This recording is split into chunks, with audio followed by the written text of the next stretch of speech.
What if the most dangerous secret an intelligence agency holds isn't a foreign enemy, but one of their own? Imagine an agent so skilled, so elusive, they vanished within the very walls they swore to protect, leaving behind only a chilling void.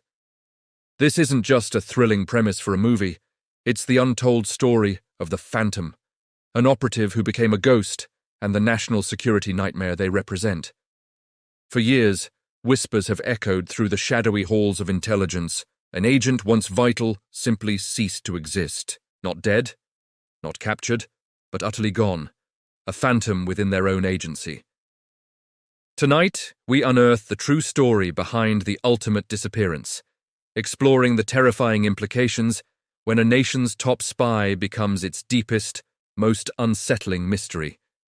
This is the story of a ghost who once had a name. To understand how a person becomes a phantom, we first have to understand the world they inhabited. Intelligence agencies, whether it's the CIA, MI6, or Mossad, are built on a bedrock of secrets. Every piece of information, every operational detail, every agent's identity is compartmentalized. This is done for security, of course. If one part of the structure is compromised, the rest can remain intact. But this very system, designed to protect, can also create the perfect environment for someone to disappear. Think about it. An agent who knows the protocols inside and out, who understands how data is siloed and how identities are constructed and deconstructed, possesses a unique power. They know the blind spots.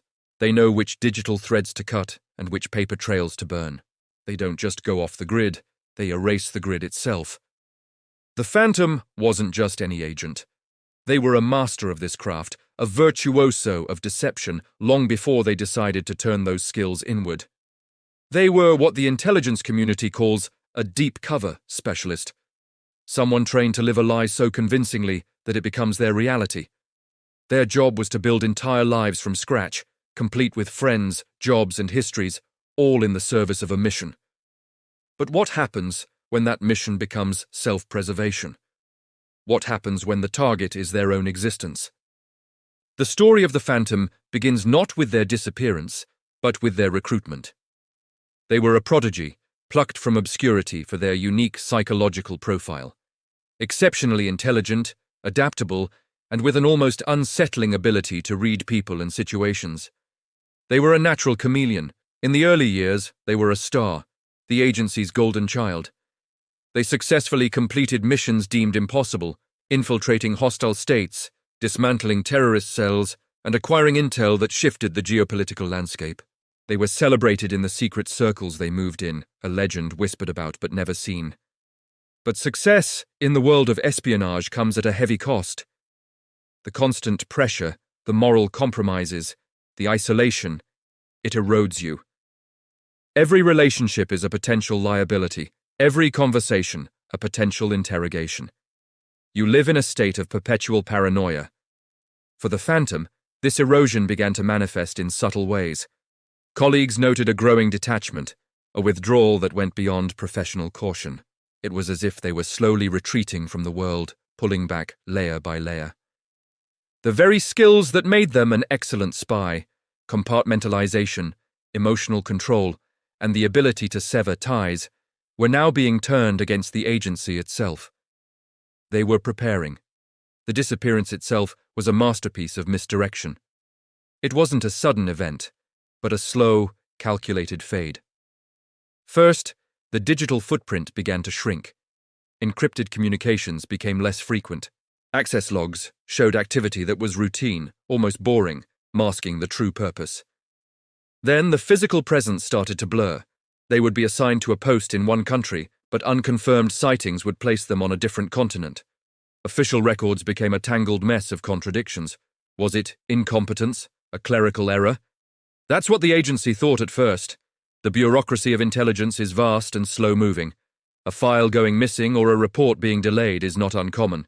The Phantom used this inertia to their advantage. They created a fog of bureaucratic confusion, a smokescreen of paperwork that allowed them to slip away unnoticed. By the time anyone realized something was profoundly wrong, it was too late. The person they knew was gone. All that remained were ghosts in the machine, lingering data fragments, corrupted files, and redacted reports that led to dead ends. They hadn't just escaped.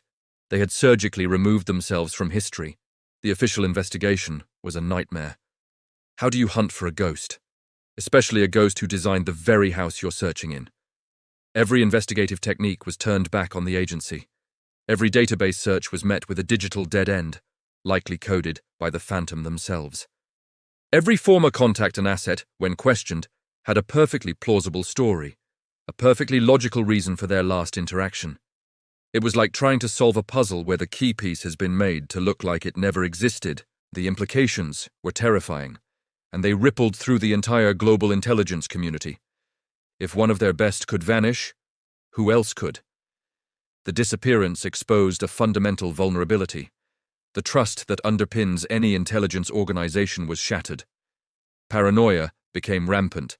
Every agent was suddenly a potential flight risk. Security protocols were overhauled, and internal surveillance was ramped up to unprecedented levels. The agency, in its hunt for the Phantom, began to turn on itself, becoming a more paranoid and distrustful version of what it once was. But the biggest question remained, why? Why would a decorated, successful agent throw everything away to become a ghost? There are several theories, each more unsettling than the last. The first and most common is burnout.